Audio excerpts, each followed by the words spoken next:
Hello guys, Radhe Radhe, Jai Shri Krishna to all. This side Ruby Tyagi. I warmly welcome everyone to the Sadhana Viz Academy platform. I am good and I hope you are also doing very well. Let's begin today's current affairs. आज की हमारी current affairs में क्या important है, क्या खास है, तो आइए देखते हैं. द हिंदू की फर्स्ट न्यूज है जो कि है जीएसटी से रिलेटेड.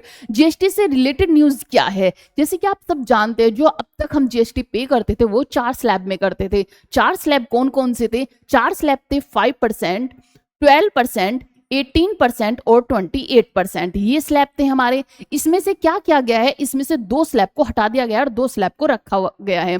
जैसे कि आप सब जानते हैं, हमारे प्रधानमंत्री मोदी जी ने 15 अगस्त पर अनाउंस किया था कि दिवाली पर कुछ गिफ्ट दिया जाएगा. तो जीएसटी में जो रिफॉर्म किए गए हैं वो यही किए गए हैं कि इसमें से क्या गया, 12% और 28% स्लैब को हटा दिया गया है. बाकी कौन से बचे कि 5% स्लैब और 18% स्लैब को रखा गया है.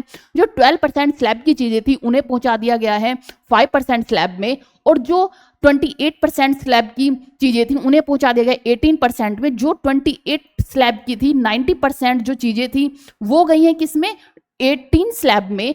और जो बाकी की बची हुई चीजें हैं उन्हें पहुंचा दिया गया 40% में. किसमें? 40% के स्लैब में. 40% के स्लैब में है जैसे कि नशीले पदार्थ लाइक गुटखा, सिगरेट, ये जो चीजें हैं इन्हें पहुंचा दिया गया 40% स्लैब में. और बाकी के 12% वाली चीजें 5% में और 28% वाली 18% में भेज दी गई हैं. ये स्लैब जैसे कि अब इससे क्या बेनिफिट होंगे? इससे बेनिफिट होंगे जो हमारी आम चीजें हैं लाइक ड्राई फ्रूट्स हुए, खाने पीने की चीजें हुई, कुछ मोबाइल हुए, ये थोड़े सस्ते हो जाएंगे. और बाकी की जो हमारी 28% स्लैब लगते थे वो भी 18% में आ गए हैं, तो वो भी थोड़ा क्या होगा, सस्ता हो जाएगा. तो ये सब जीएसटी रिफॉर्म किए गए हैं. जैसे कि आप सब जानते हैं, जो जीएसटी है वो 101वें संविधान संशोधन 2016 के तहत इसे ऐड किया गया था. आर्टिकल 279, कौन सा आर्टिकल किसमें है? ये आर्टिकल 279A. जब भी हमारे किसी भी कॉन्स्टिट्यूशन के आर्टिकल में कैपिटल ए ऐड किया जाता है, मींस ये अभी संशोधित किया गया है और इसे ऐड किया गया है, बाद में संविधान बनने के बाद ऐड किया गया है. और कौन सा ये कॉन्स्टिट्यूशन एक्ट है? तो ये है 101st कॉन्स्टिट्यूशन अमेंडमेंट एक्ट 2016. ये किया गया है. आइए इसके बारे में थोड़ा देख लेते हैं. 2016 के तहत इसे किया गया था. आइए अब थोड़ा इसके बारे में डिटेल में देख लेते हैं कि जो जीएसटी है, गुड्स एंड सर्विसेज टैक्स की संरचना में बदलाव, 2 रेट वाला नया स्ट्रक्चर लाया गया है. जीओएम क्या है? ग्रुप ऑफ मिनिस्टर्स का फैसला जो आया है वो है कि जो हमारी जीएसटी काउंसिल को भेजा गया था उनका अंतिम निर्णय होता है. जो जीएसटी काउंसिल होती है वो ही इसमें रिफॉर्म करती है और इसी का अंतिम फैसला जो हमारा फाइनल डिसीजन माना जाता है. तो आइए देखते हैं वर्तमान में जीएसटी में कई स्लैब थे जैसे कि 5%, 12%, 18%, 28%. नए प्रस्ताव के अनुसार 2 स्लैब किए गए, 5% और 18%. कौन सा? 5% और 18%, 2 स्लैब किए गए. एक मिनट, थोड़ा इसे कम कर लेते हैं. आइए देखते हैं, कम कर लिया गया है. और 12% की जो सभी सामान है उन्हें 5% स्लैब में भेज दिया गया है. और जो 28% के 90% सामान थे उन्हें किस में भेज दिया गया? उन्हें 18% के स्लैब में आ जाएंगे. लेकिन जो बचे हुए होंगे से जो 28% वाले सामान होंगे वो 40% स्लैब में होंगे, स्लैब में डाले गए हैं. यानी अब 12% और 18% स्लैब को खत्म कर दिया जाएगा. राज्य का मुद्दा क्या था कि केरल के वित्त मंत्री ने कहा कि इस प्रस्ताव से राज्यों की राजस्व में कमी हो सकती है, इसलिए राज्यों को मुआवजा देने की व्यवस्था होनी चाहिए. क्योंकि जब ये कम होगा, जब टैक्स आम आदमी से कम लिया जाएगा तो राज्य का जो रेवेन्यू होगा उसमें कमी आएगी, उसमें कमी देखने को मिलेगी. तो उनकी टेंशन बढ़ गई है कि भाई अब हमारी जो रेवेन्यू है उसमें कमी आएगी, तो इसलिए आपको थोड़ा मुआवजा देना चाहिए, केंद्र को मुआवजा देना चाहिए. प्रधानमंत्री का क्या बयान है कि पीएम मोदी ने 15 अगस्त के भाषण में कहा था कि यह नेक्स्ट जनरेशन जीएसटी रिफॉर्म्स होंगे, इसे दिवाली गिफ्ट बताया गया था. जनता और एमएसएमई क्या है कि घरों में जो हाउस होल्ड चीजें होंगी, एमएसएमई को राहत मिलेगी, खपत जो कंजप्शन बढ़ेगी जिससे अर्थव्यवस्था को मजबूती मिलेगी.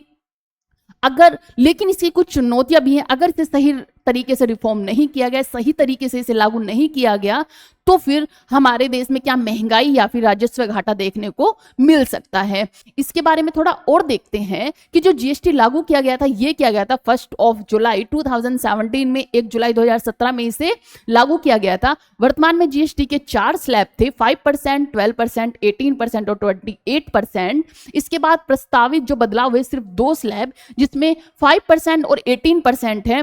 कुछ सामान जो कि 40% में आते हैं, और GOM जो कि ग्रुप ऑफ मिनिस्टर्स हैं, उसमें क्या होगा कि दर तर्क संगतकरण के लिए बनाई गई समिति होती है, जो ग्रुप ऑफ मिनिस्टर्स होती है कि जीएसटी को किस तरह से लागू करना है, किस तरह से उसमें रिफॉर्म्स करने हैं, ये सब चीजें कौन बनाता है? GOM ग्रुप ऑफ मिनिस्टर्स करते हैं। संवैधानिक आधार क्या है कि अनुच्छेद आर्टिकल 279A में जीएसटी काउंसिल ने इसे ऐड किया था। कौन से लाभवान जो बेनिफिशियर कौन कौन से क्षेत्र होंगे, जैसे कि घर परिवार की चीजें होंगी, MSME होगी, खपत आधारित अर्थव्यवस्था होगी, कंजप्शन डिवाइन इकोनॉमी होगी। थोड़ा और देखते हैं कि किस संशोधन के तहत इसे जोड़ा गया था, तो ये था 101वां संविधान संशोधन अधिनियम 2016। इस संशोधन से भारत में गुड्स एंड सर्विसेज टैक्स लाया गया था।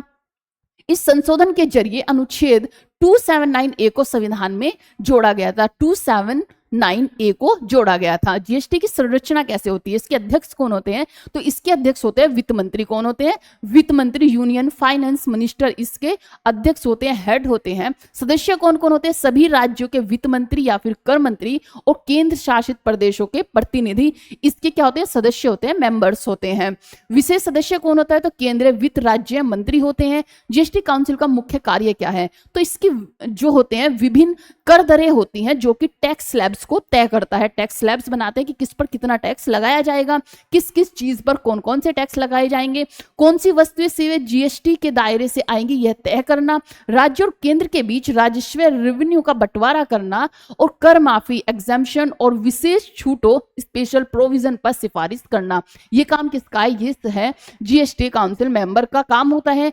और जो इसके निर्णय लिए जाते हैं, किसी भी निर्णय के लिए जो इसकी एक प्रोसेस बनाया जाता है, वो किस तरह से बनाया जाता है, क्योंकि ऐसे तो है नहीं कि सिर्फ वित्त मंत्री ने बोल दिया, उन चीजों को लागू कर दिया गया, नहीं, उसके लिए भी बिल लाया जाता है।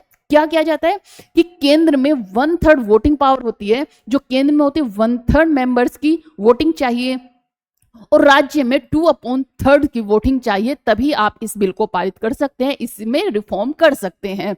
ये था हमारा। नेक्स्ट न्यूज चलते हैं। हमारी नेक्स्ट न्यूज है, अभी क्या हुआ है कि जो हमारे विदेश मंत्री है जयशंकर प्रसाद जी, वो गए हैं रूस में।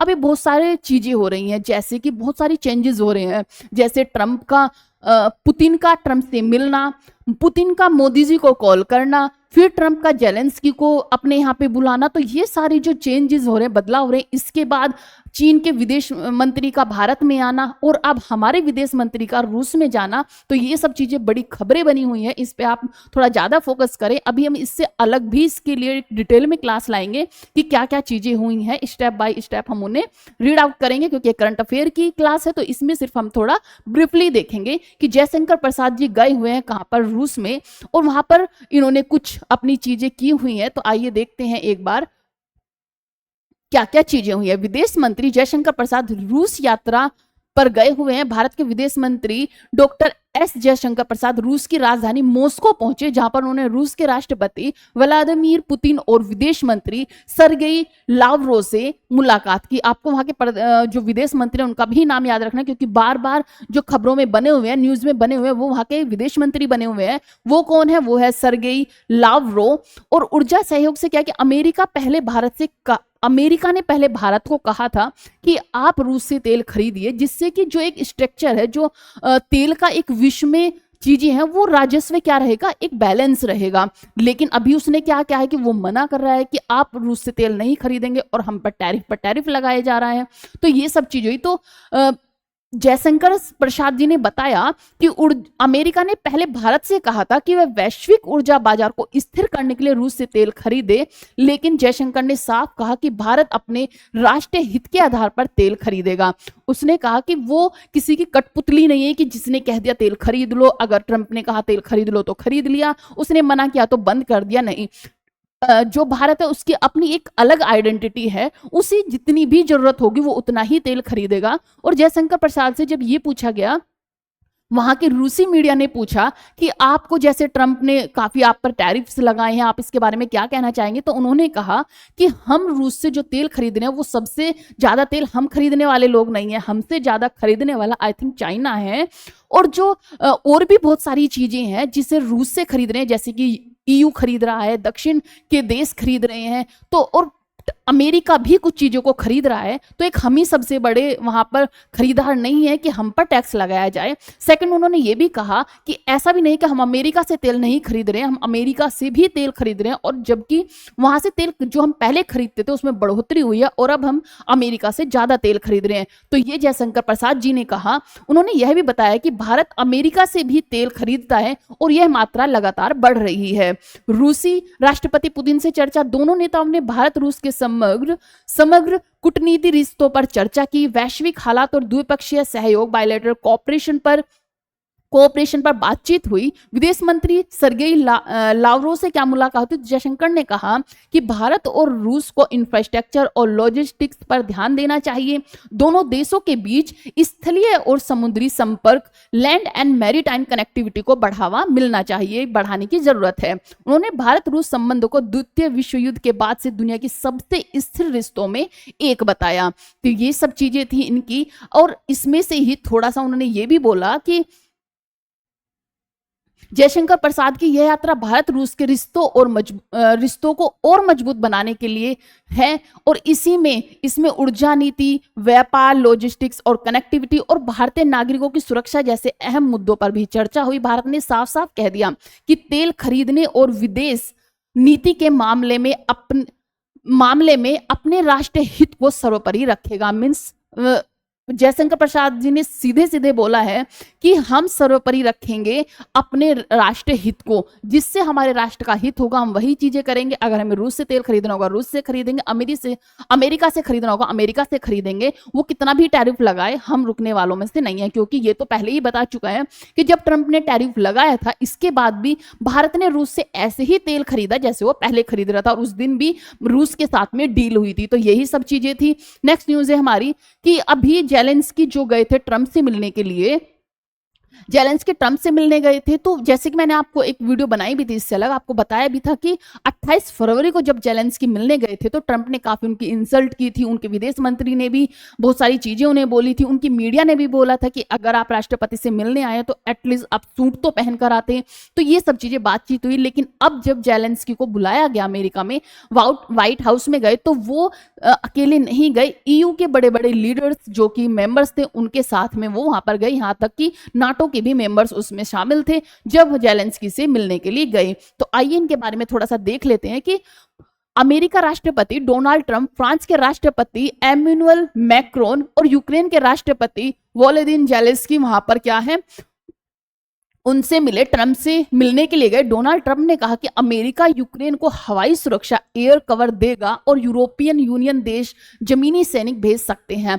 डोनाल्ड ट्रंप ने कहा कि हम अपने सैनिक वहां पर नहीं भेजेंगे, सिर्फ जो हवाई चीजें या फिर जो चीजें उनकी सिर्फ वो हेल्प कर सकता है, कि अमेरिका जो हवाई सुरक्षा है सिर्फ वही दे सकता है, लेकिन यूरोपियन जो यूनियन है वो देसी जमीनी सैनिकों को भी भेज सकता है। ट्रंप ने स्पष्ट किया कि अमेरिकी सैनिक यूक्रेन की जमीन पर नहीं उतरेंगे। रूस और यूक्रेन के बीच अगर वार्ता असफल रहती है तो हालात कठिन हो सकते हैं। उन्होंने जेलेंस्की को यह भी कहा कि अगर ये वार्ता नहीं होती, ये शांति समझौता नहीं होता है तो सिचुएशन बहुत कठिन होने वाली है, क्योंकि पुतिन कहकर गए थे कि एक तो यूक्रेन को नाटो का सदस्य नहीं बनाया जाएगा और कुछ जो हिस्से पर उसने कब्जा कर लिया है उसे रूस के हिस्से माने जाएंगे, उन्हें मान्यता दी जाएगी। लेकिन जेलेंस्की ने उसे देने से इनकार कर दिया है। इसीलिए ये सब चीजें बोली गई कि अमेरिका ने कहा कि हम आपको हवाई जो सुरक्षा है वो दे सकते हैं, लेकिन अपने सैनिक वहां की जमीनी पर नहीं उतारेंगे, वहां पर नहीं भेजेंगे। फिर रूस और यूक्रेन के बीच अगर वार्ता सफल होती है तो उन्होंने कहा कि कठिन हो सकता है। ट्रंप ने कहा फ्रांस और जर्मनी जैसे देश यूक्रेन की सुरक्षा में सक्रिय भूमिका निभा सकते हैं। रूस लंबे समय से नाटो की यूक्रेन में सदस्यता और पश्चिमी सैनिकों की तैनाती का विरोध करता रहा है। ट्रंप ने बताया कि वे रूसी राष्ट्रपति पुतिन और यूक्रेनी राष्ट्रपति जेलेंस्की की बैठक कराने की कोशिश कर रहे हैं। उन्होंने कहा कि मैं कोशिश कर रहा हूं कि जेलेंस्की और पुतिन की मीटिंग हो, लेकिन अभी वो ये नहीं करा पा रहे हैं। जेलेंस्की को भी लचीलापन दिखाना होगा ताकि शांति समझौते तक पहुंचा जा सके। उन्होंने कहा कि जेलेंस्की को भी थोड़ा झुकना पड़ेगा, थोड़ा लचीलापन दिखाना पड़ेगा, जिससे कि शांति समझौता हो सके। उन्होंने इनडायरेक्टली बताया कि पुतिन तो झुकने वालों में से नहीं है, तो एटलीस्ट आप ही थोड़ा अपने आप में लचीलापन लाइए। सबसे बड़ा मुद्दा है रूस द्वारा कब्जा की गई भूमि जैसे डोनबास क्षेत्र का होना। पुतिन ने कहा कि जो डोनबास का क्षेत्र है उसे जेलेंस्की अगर रूस को देने के लिए तैयार होते हैं तभी वो इस शांति समझौते के लिए एग्री करेंगे। तो यही इसी पर चर्चा बनी हुई थी। नेक्स्ट न्यूज देखते हैं। जैसे कि अभी जो चाइना के विदेश मंत्री है वो आए थे भारत यात्रा पर, तो वहां पर क्या क्या उनके बीच बातचीत हुई, क्या क्या समझौते हुए। जो विदेश मंत्री है वो आकर यहाँ के विदेश मंत्री जयशंकर प्रसाद जी से मिले, मोदी जी से मिले, तो यही सब चीजें हुई। और जो एनएसए अजीत डोभाल है उनसे भी उन्होंने मीटिंग की। तो आइए देखते हैं हम हमारी कुछ चीजें, जैसे कि वहां पर उन दोनों के बीच क्या क्या समझौते हुए। तो थोड़ा ये देख लेते हैं, क्योंकि आप जैसे ही जानते हैं जब से लॉकडाउन हुआ था तभी से हमारी और चाइना की जो बीच के संबंध थे वो बहुत खराब हो चुके थे। हमारी जो हवाई वहां पे रास्ते थे वो भी बंद कर दिए गए थे, वहां का आना जाना भी बंद हो चुका था। तो ये सब चीजें क्या था, वहां से एक कनेक्शन कट चुका था, तो उसे फिर से स्टार्ट करने की तैयारी की जा रही है। क्योंकि क्या हुआ है, जैसे ट्रंप ने जैसे अमेरिका ने भारत पर टैरिफ लगाए, इस तरह से उसने चाइना पर भी लगाए हुए हैं, लेकिन हमसे कुछ कम लगाए हुए हैं। तो इसीलिए दिखाया गया है कि अगर रूस, चाइना, इंडिया एक साथ हो जाते हैं तो हम एक बहुत बड़ी वैश्विक डेवलप कंट्री बनकर उभर सकते हैं। तो इसीलिए क्या गया, क्योंकि ट्रंप का काफी प्रभुत्व है बहुत ज्यादा, जो अमेरिका एक अपने आप में एक स्ट्रॉन्ग कंट्री है, तो इसीलिए ये सब चीजें की गई। आइए देखते हैं इनके बारे में। सीमा वार्ता और शांति का रास्ता।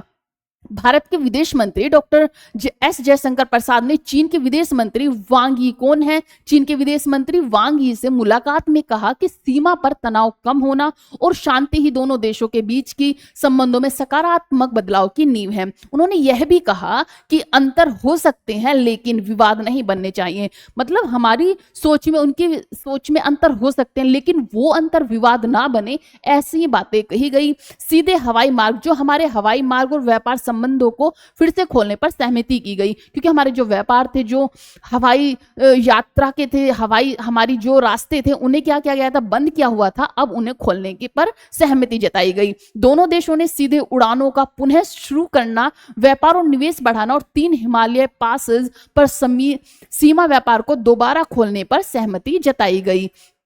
इससे आगे क्या हुआ, नेक्स्ट देखते हैं। जो निषेध लगाए गए थे, मीन्स जो निषेध है उन्हें हटाने की बात कही गई। क्या क्या, चीन ने भारत के उन क्षेत्रों पर जो महत्वपूर्ण थे, जैसे उर्वरक, रेयर अर्थ, जो हमारे रेयर अर्थ मिनरल्स थे, टनल बोरिंग मशीन पर लगाई गई जो निर्यात पाबंदियां थी, उन्हें हटाने को भी कहा है। इससे अलग जो भारत के लिए उद्योग और बुनियादी ढांचों की आपूर्ति में बड़ी राहत मिली है, राजनीतिक विश्वास और परिपक्वता की राह देखी जा रही है। चीन के विदेश मंत्री वांग यी ने कहा कि चीन और भारत दोनों ही विकासशील देशों के रूप में हैं, एक दूसरे को साझेदार और अवसर के रूप में देखे, प्रतिद्वंद या खतरे के रूप में नहीं। उन्होंने मल्टीपोलर वर्ल्ड और मल्टीलेटरलिज्म को बढ़ावा देने की पर भी जोर दिया है। ये रिश्ते आगे कैसे होंगे ये तो फ्यूचर में देखा जाएगा, क्योंकि हमेशा ऐसा भी देखा गया है कि चीन ने जब जब यहाँ से भारत से मुलाकात की है या फिर यहाँ की यात्रा की है तो उसने काफी नुकसान भी भारत को पहुंचाया है। तो अभी उस पर विश्वास करना भी इतना कितना आसान नहीं है कि हम एकदम से उस पर विश्वास कर ले। लेकिन फिर भी अगर चाइना ने कुछ रिश्तों को सुधारने की कोशिश की है तो उस पर भारत काम करेगा, ये भी सोचा जा रहा है। और मोदी जी ने भी कहा है कि कुछ रिश्तों को सुधारने की कोशिश की जाएगी।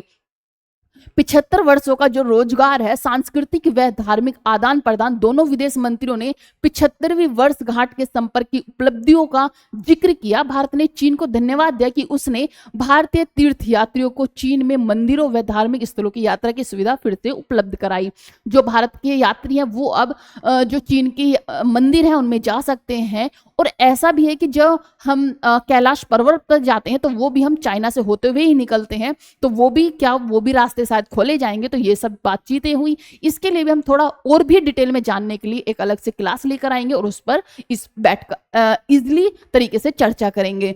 नेक्स्ट है हमारा कि operation Sindoor lesson now part of NCERT syllabus. ये क्या कह रहे हैं कि over 3 months after a Pahalgam terror attack, जो हमारा अप्रैल में पहलगांव अटैक हुआ था, and subsequent military conflict between India and Pakistan, the National Council of Educational Research and Training has introduced to new module on Operation Sindoor, a saga of valor for class 3 and 8। जो saga of Waller है उसे class 3 में, class 3 में और 8 में इसका एक lesson को ऐड किया गया है। जबकि जो सिंदूर ऑपरेशन है, operation Sindoor a mission of honour and bravery for class 9th to 12th, 9 से लेकर जो 12th की क्लासेस हैं उनमें ऑपरेशन सिंदूर के चैप्टर को भी ऐड किया जाएगा। एक ब्रेवरी की तरह से उसे दिखाया जाएगा और उसमें कुछ चेंजेस किए जाएंगे। जैसे कि आप सब जानते हैं कि हमारी एनसीईआरटी में काफी चेंजेस किए गए हैं, कुछ चैप्टर्स को ऐड किया गया है, तो इसी तरह जो ऑपरेशन सिंदूर है उसे भी ऐड किया जाएगा और जो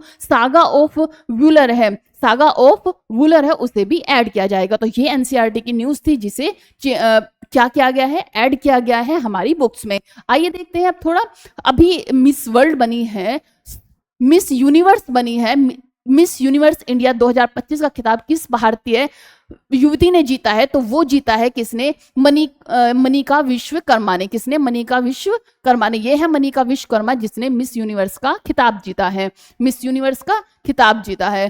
तो ये कौन है? मनिका विश्वकर्मा, जो राजस्थान के श्री गंगानगर की निवासी ने 18 अगस्त 2025 को, कब? 18 अगस्त 2025 को जयपुर में आयोजित मिस यूनिवर्स इंडिया 2025 प्रतियोगिता में 48 प्रतियोगियों को पिछाड़ते हुए यह प्रतिष्ठित खिताब जीता है। यह प्रतियोगिता ग्लामानंद ग्रुप द्वारा आयोजित की गई थी, जिसमें बॉलीवुड अभिनेत्री उर्वशी रतोला, स्टाइलिस्ट एस्ले रोबले और निर्देशक फरहाद सामजी निर्णायक मंडल का हिस्सा थे। तो नेक्स्ट न्यूज देखते हैं।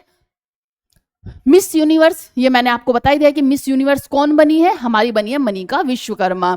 अब देखते हैं थोड़ा सा कि पूर्व ट्विटर सीईओ, जो पहले ट्विटर सीईओ थे, कौन थे? पराग अग्रवाल ने मशीनों के लिए वेब बनाने हेतु कौन सा एआई स्टार्टअप लॉन्च किया है? तो वो क्या है? Parallel web system. कौन है ये? पराग अग्रवाल। तो ये है पराग अग्रवाल जो कि पहले सीईओ थे ट्विटर के। आइए देखते हैं इनके बारे में भी थोड़ा जानते हैं और ये किस लिए किया गया है ये भी थोड़ा देखते हैं।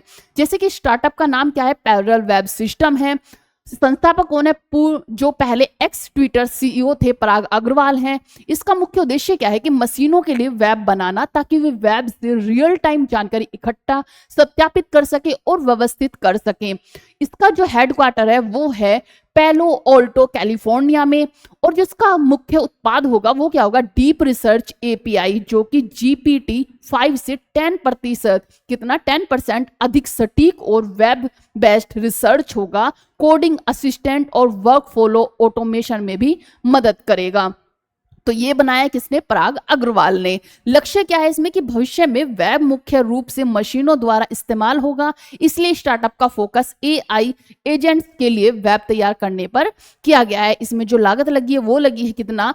$30 मिलियन। आइए नेक्स्ट चलते हैं। नेक्स्ट है हमारा, अच्छा इसकी विशेषताएं क्या होंगी? तो इसकी विशेषताएं होंगी एआई एजेंट्स के लिए रियल टाइम डेटा प्रोवाइड करता है। डीप रिसर्च एपीआई ने ब्राउजकॉम्प बेंचमार्क में 58% सटीकता दिखाई है, जबकि जो GPT-5 है उसमें 41% और इंसान के लिए 25% सटीकता दिखाई है। मशीन के लिए वेब का निर्माण करके स्टार्टअप और एआई एजेंट्स को अधिक सक्षम बनाना है। नेक्स्ट न्यूज है हमारी, आइए देखते हैं। भारत में समाचार पत्रों और मैगजीनों के पंजीकरण प्रक्रिया को सरल बनाने के लिए कौन सा पोर्टल लॉन्च किया गया है? तो वो पोर्टल लॉन्च किया गया है, कौन सा पोर्टल है? हमारा प्रेस सेवा पोर्टल। कौन सा है?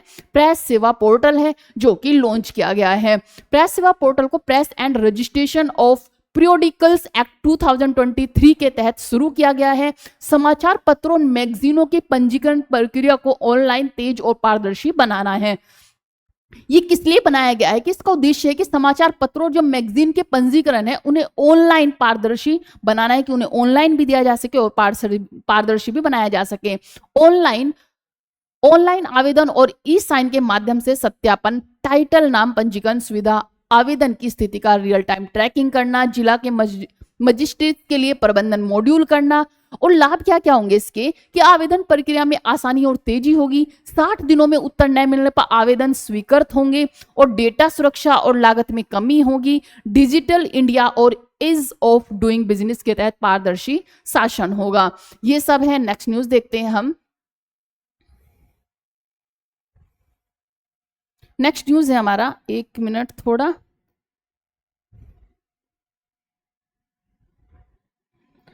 चलो जी।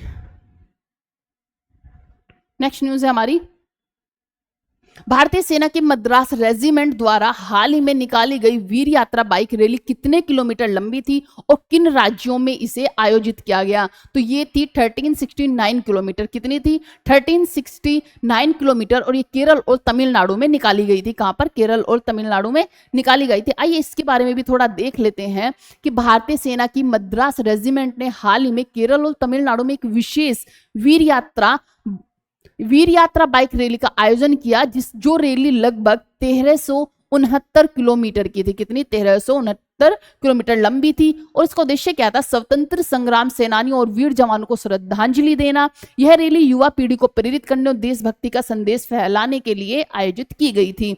इस दौरान सैनिकों ने लोगों से मिलकर रक्षा बलों के योगदान और बलिदानों के बारे में बताया। यह रैली भारत के समृद्ध सैन्य परंपरा और सेवा परमो धर्म की भावना को दर्शाती है।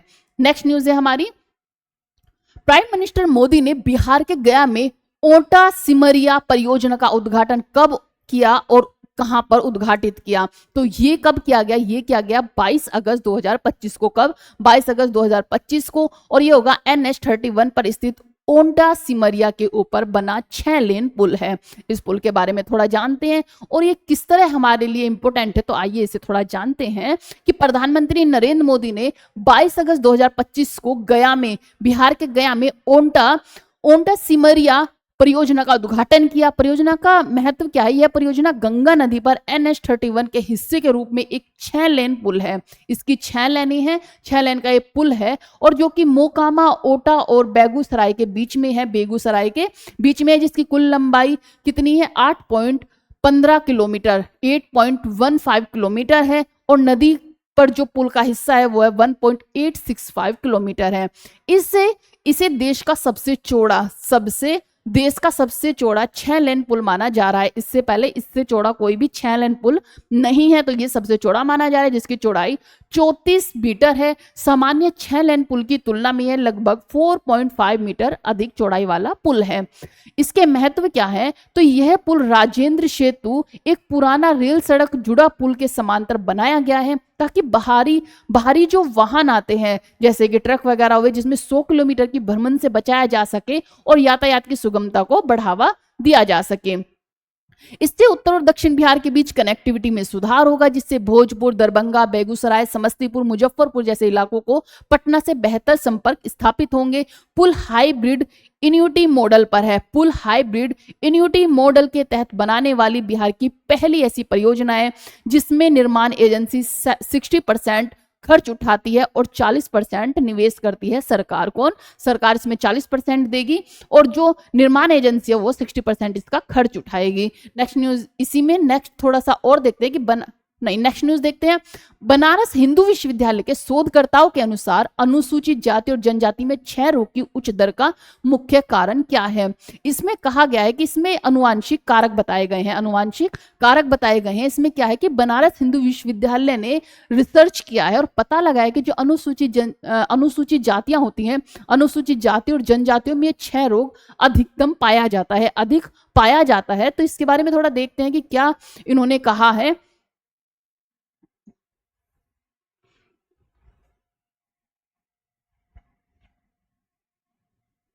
बनारस हिंदू विश्वविद्यालय के वैज्ञानिक और शोधकर्ताओं के अध्ययन करके पाया कि टीबी, जो कि क्षय रोग, अनुसूचित जाति एसटी और अनुसूचित जनजाति एसटी समुदाय में अधिक पाई जाती है। क्यों पाई जाती है? तो ये है अनुवांशिक कारक, यानी इन समुदायों में कुछ ऐसे जीन्स पाए गए हैं जो उन्हें टीबी संक्रमण के प्रति अधिक संवेदनशील बनाते हैं। सामाजिक आर्थिक कारण जैसे कि गरीबी, कुपोषण और स्वास्थ्य सेवाओं का कम पहुंचना या फिर भीड़ भाड़ वाले वातावरण में इसकी गंभीरता को बढ़ाता है। लेकिन वैज्ञानिक रूप से BHU के अनुसार जेनेटिक प्रीडिस्पोजिशन अनुवांशिक प्रवृत्ति इन समुदायों में टीबी की उच्च दर का प्रमुख कारण है। ये था टीबी के बारे में। आइए थोड़ा सा अलग देखते हैं। पश्चिम बंगाल सरकार द्वारा श्रम श्री योजना अंतर्गत प्रवासी मजदूरों को कितनी वित्तीय सहायता मिलेगी और कितने समय के लिए मिलेगी?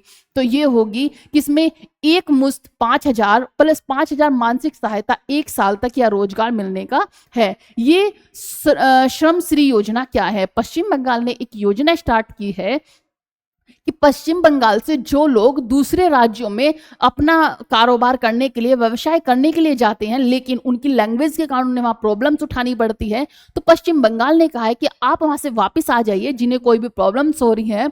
और अगर आप पश्चिम बंगाल में वापस आते हो तो उन्हें 5,000 रुपए की हर महीने 5,000 रुपए दिए जाएंगे, मासिक सहायता प्रदान की जाएगी। साथ ही में उनका सरकार जो उनके बच्चे होंगे सरकारी स्कूल में पढ़ाया जाएगा, या फिर उनके जो स्वास्थ्य कारण कुछ प्रॉब्लम्स होंगी, स्वास्थ्य से रिलेटेड जितनी भी प्रॉब्लम्स होंगी उन्हें भी क्या किया जाएगा, गवर्नमेंट हॉस्पिटल में दिखाया जाएगा। मीन्स ये है कि वो जितनी भी फैसिलिटी दे सके उन्हें फैसिलिटी देंगे, सुविधा उपलब्ध कराएंगे अगर वो वहां से वापस आ जाते हैं। एक मुश्त क्या है? जो भी पश्चिम बंगाल से लोग प्रवासी हो जाते हैं, जैसे कि बाहर जाते हैं अपना कुछ भी व्यवसाय करने के लिए, और अगर वो वापस आते हैं तो उन्हें एक मुश्त कहते हैं। इसीलिए उन्हें 5,000 रुपए दिए जाएंगे हर महीने, और तब तक दिए जाएंगे 1 साल तक तो उन्हें दिया ही जाएगा, लेकिन जब तक उन्हें अपना कारोबार नहीं मिल जाता है तब तक उन्हें यह सुविधा दी जाएगी। इसी के साथ साथ जैसे कि अगर उनके पास घर नहीं है या फिर खाने पीने की चीजें नहीं है तो उसके लिए क्या करेंगे, एक किचन भी उपलब्ध कराया जाएगा। इस तरह से पश्चिम बंगाल ने एक श्रम श्री योजना स्टार्ट की है और जिसमें 5,000 रुपए 1 साल तक दिए जाएंगे। आइए थोड़ा इसके बारे में देख भी लेते हैं कि पश्चिम बंगाल की मुख्यमंत्री ममता बनर्जी ने श्रम श्री योजना शुरू की है, जिसका मुख्य लक्ष्य उन बंगाली प्रवासी मजदूरों का पुनर्वास और आर्थिक समर्थन करना है जो अन्य राज्यों में अपनी भाषा और पहचान के कारण उत्पीड़न का सामना कर रहे हैं। मुख्य लाभ क्या है कि जो एक मुश्त यात्रा सहायता है, वन टाइम ट्रेवल ग्रांट है। योजना के तहत जब कोई प्रवासी मजदूर पश्चिम बंगाल लौटता है तो उसे एक मुश्त कहा जाता है और उसे एक मुश्त 5,000 प्रदान किए जाते हैं। मासिक वित्तीय सहायता क्या होगी कि उसके अलावा उन्हें 5,000 प्रति माह की सहायता दी जाती है। यह सहायता 1 वर्ष तक या फिर जब तक उन्हें नया रोजगार नहीं मिल जाता उस समय तक जारी रहती है। अतिरिक्त सुविधाएं क्या होंगी, जैसे कि खाद्य सुरक्षा, खाद्य साथी के तहत मुफ्त राशन प्रदान किया जाएगा। स्वास्थ्य सुरक्षा, स्वास्थ्य साथी के तहत स्वास्थ्य बीमा उपलब्ध कराया जाएगा। शिक्षा क्या होगी कि लौटे हुए मजदूरों के बच्चों को सरकारी स्कूलों में नामांकन कराया जाएगा। आवास एवं सामुदायिक सुविधा क्या क्या होंगी, यदि मजदूर के पास घर नहीं है तो सामुदायिक रसोई और आवास व्यवस्था प्रदान की जाएगी।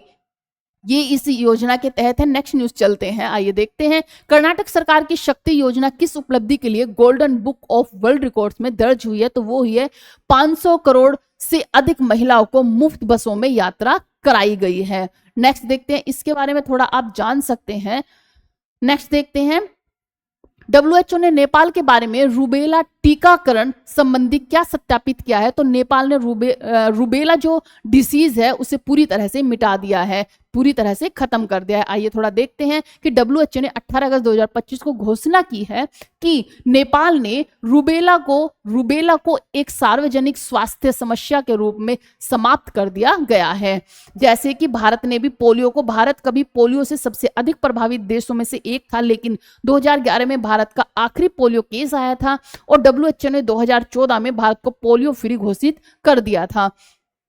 नेक्स्ट देखते हैं, जैसे कि कुछ और भी ये बीमारियां ये आप देख सकते हैं। आगे चलते हैं हम अपनी नेक्स्ट न्यूज पर, और नेक्स्ट न्यूज है हमारी केंद्रीय मंत्रिमंडल ने 97 तेजस MK-1A लड़ाकू विमानों की खरीद के लिए 62,000 करोड़ रुपए के सौदे को मंजूरी दी है। निम्नलिखित में से कौन सा इस सौदे के संदर्भ में सही है? तो यह सौदा हिंदुस्तान एरोनॉटिक्स लिमिटेड के साथ है। इसका उद्देश्य स्वदेशी लड़ाकू विमानों को बढ़ावा देना है। हेल ने इसमें क्या क्या है, हेल की ये कंपनी है। आइए इसके बारे में भी थोड़ा देख लेते हैं कि तेजस MK-1A जो कि भारत में निर्मित हल्के लड़ाकू विमान है, लाइट कॉम्बैट एयरक्राफ्ट है, LC है, जिसमें हेल कौन है, हिंदुस्तान एरोनॉटिक्स लिमिटेड ने डिजाइन और विकसित किया है। 97 नए विमान भारतीय वायुसेना इंडियन एयरफोर्स को मिलेंगे, जिससे कुल तेजस विमानों की संख्या लगभग 200 के पास पहुंच जाएगी। इस सौदे की कीमत कितनी है? 62,000 करोड़ रुपए है। यह भारत का अब तक का सबसे बड़ा स्वदेशी रक्षा सौदा होगा। यह कदम आत्मनिर्भर भारत और make in India in defence के तहत उठाया गया कदम है, ताकि भारत विदेशी लड़ाकू विमानों पर निर्भर ना रहे, अपने स्वदेशी भी विमान उनके पास हो। कभी भी अगर कोई भी प्रॉब्लम हो तो ये एटलीस्ट इतना हो कि भारत आत्मनिर्भर बन पाए। यहाँ पे तेजस MK-1A को आधुनिक electronic warfare system AESA radar, beyond visual range BVR missile क्षमता और बेहतर सर्विसिंग सुविधा के साथ अपग्रेड किया जाएगा। इन्हें अपग्रेड किया जाएगा। इसका मुख्य उद्देश्य भारतीय वायुसेना की ताकत को बढ़ाना, पुराने जो MiG-21 जैसे विमानों को रिप्लेस करना और भविष्य के युद्ध परिदृश्यों में बेहतर तैयार करना। जैसे कि आप जानते हैं जो हमारे MiG-21 है वो काफी पुराने हो चुके हैं, उनमें बार बार खराबी आने के कारण, यही सब चीजों के कारण क्या हो रहे हैं, रिटायर होते जा रहे हैं। इसीलिए क्या किया गया है, एक नई तकनीकी से अपने अपग्रेड किए गए हैं और क्या बनाया गया है, तेजस MK-1A को तैयार किया गया है। आइए नेक्स्ट न्यूज देखते हैं हम अपनी। दुबई ने वैश्विक निवेश आकर्षित करने और अव्यवस्था को कम करने के लिए कौन सी नई योजना शुरू की है? तो वो की है वन फ्री जोन पासपोर्ट, एक लाइसेंस में सभी फ्री जोन का उपयोग करना। ये क्या है कि दुबई अपनी इकोनॉमी को दुगना करना चाहता है, और जैसे कि आप सब जानते हैं कि दुबई में बहुत कम GST है, ना के बराबर GST है, कि जो लोग वहां पर अगर 1 लाख रुपया वहां पर कमा रहे हैं तो उनका 1 लाख सेव रहता है, जबकि भारत में ऐसा नहीं है, यहाँ पे GST लगता है। तो दुबई में इसीलिए ज्यादा लोग दुबई में क्यों भागते हैं अपने बिजनेस को करने के लिए, क्योंकि वहां GST ना के बराबर है। अब इन्होंने क्या किया है कि एक पासपोर्ट बनाया, एक लाइसेंस बनाया है, सॉरी पासपोर्ट नहीं, एक लाइसेंस बनाया है, जिसकी क्या होगा कि अगर एक लाइसेंस आपके बिजनेस के लिए बना दिया गया तो फिर आप दुबई में कहीं भी बिजनेस कर सकते हो, आपको हर जगह बार बार नए लाइसेंस की नीड नहीं होगी। तो यही एक वन फ्री जोन पासपोर्ट बनाया गया है। आइए थोड़ा इसके बारे में देख लेते हैं कि दुबई ने वन फ्री जोन पासपोर्ट नामक एक पहल शुरू की है, ताकि एक ही लाइसेंस के माध्यम से सभी फ्री जोन में व्यवसाय की सहज रूप से विस्तार और संचालन की सुविधा मिल सके। इसमें व्यवसायियों को अलग अलग जोन के लिए अलग अलग लाइसेंस लेने की आवश्यकता नहीं होगी। एक लाइसेंस सभी फ्री जोन में मान्य होगा, जिससे समय, लागत और प्रशासनिक बोझ कम होता है। अगर अलग अलग जगह जाकर अलग अलग लाइसेंस बनवाने पड़ेंगे तो इससे प्रशासनिक जो काम है वो भी बढ़ता है, ये भी कम होगा, और इससे दुबई की क्या होगी, अर्थव्यवस्था भी अच्छी होगी। तो इसमें क्या है, वैश्विक लग्जरी ब्रांड जो कि लुइस वॉयटन है, इस योजना का पहला कॉर्पोरेट लाभार्थी बना है। उसने अपने वेयर हाउस को जेबल अली फ्री जोन जो कि जेफ्जा में रखा और अपने कारपोरेट कार्यालय को Dubai world trade centre free zone में स्थापित किया, और ये सभी काम सिर्फ 5 दिनों में पूर्ण किए गए। नेक्स्ट देखते हैं, इसी के बारे में थोड़ा और देख लेते हैं कि इसमें इनका रणनीतिक महत्व क्या है, दुबई ने फ्री जोन क्यों किया है, उसे क्या इंपॉर्टेंट होगा, उसे क्या बेनिफिट होगा। तो यह है कि यह पहल दुबई इकोनॉमिक एजेंडा D33 की दिशा में एक महत्वपूर्ण कदम है, जिसका लक्ष्य 2033 तक दुबई की GDP को दुगना करना है। 2033 तक जो दुबई की GDP है उसे दुगना करना है। इससे निवेशकों के लिए आकर्षण बढ़ता है, क्योंकि फ्री जोन में व्यवसाय करना पहले की तुलना में तेज और सुलभ हो जाता है। यह व्यवसायी दक्षता, सहयोग और नवाचार को प्रोत्साहित करता है, और खासतौर पर मल्टीनेशनल कंपनियां जो कि स्टार्टअप्स हैं उन्हें SMEs के लिए तैयार करता है। ये है दुबई की कुछ फोटोज, और ये है फ्री जोन पासपोर्ट के बारे में बताया गया है। जिसे हिंदी में देखना है हिंदी में देख सकता है, जिसे इंग्लिश में पढ़ना है इंग्लिश में पढ़ सकता है। नेक्स्ट क्वेश्चन है हमारा, हाल ही में लोकसभा की कार्यवाही में कश्मीरी और कोंकणी और संथाली भाषाओं का प्रयोग किया गया। ये भाषाएं सुविधा के किस प्रावधान के अंतर्गत शामिल है? तो ये है अनुसूची 8 के तहत, किसके, संविधान की 8वीं अनुसूची के तहत किया गया है। आइए थोड़ा देखते हैं हमारी भाषाओं के बारे में। जो हमारी भाषाएं हैं, 8वीं अनुसूची भारतीय संविधान का वह हिस्सा है जिसमें भारत की मान्य प्राप्त भाषाओं को सूचीबद्ध किया गया है। जैसे कि आप जानते हैं जो प्रारंभ में जब हमारा संविधान बनकर तैयार हुआ था 1950 में, तो तब क्या हुआ था कि हमारी जो भाषाएं थी वो 14 थी। कितनी? 14 भाषाएं थी। फिर इसमें रिफॉर्म किए गए, संशोधन किए गए। तो संशोधन के तहत इसमें और भाषाएं जोड़ी गई, जैसे कि हमारा 21वां संशोधन हुआ जिसमें हमारी सिंधी भाषा को जोड़ा गया, 71वां संशोधन हुआ जिसमें हमारी 3 भाषा जोड़ी गई। तो इस तरह से हमारी भाषाओं भाषाओं को ऐड किया गया। तो क्या 1950 में इन सूची में 14 भाषाएं थी, बाद में संशोधन के जरिए नई भाषाएं जोड़ी गई, वर्तमान में 22 भाषाएं हैं। जो अब हमारी 8वीं अनुसूची है उसमें 22 भाषाएं हैं। ये भाषाएं लोकसभा, राज्यसभा और राज्य विधानसभा की कार्रवाई में उपयोग की जा सकती है। हाल ही में लोकसभा की कार्रवाई में कश्मीरी, कोंकणी और संथाली भाषाओं का उपयोग किया गया है, जो भाषाई विविधता और सांस्कृतिक सम्मान का प्रतीक है।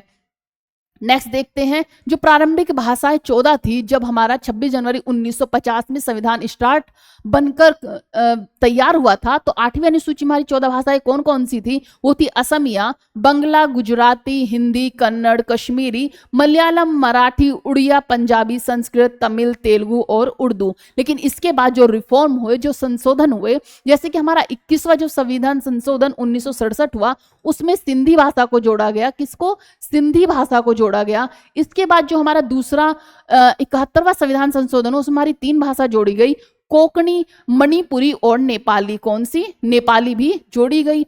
कोंकणी, मणिपुरी और नेपाली जोड़ी गई। तीसरा जो संशोधन हुआ, 52वां संशोधन, उसमें बोडो, डोगरी, मैथिली और संथाली जोड़ी गई। बोडो, डोगरी, मैथिली और संथाली जोड़ी गई।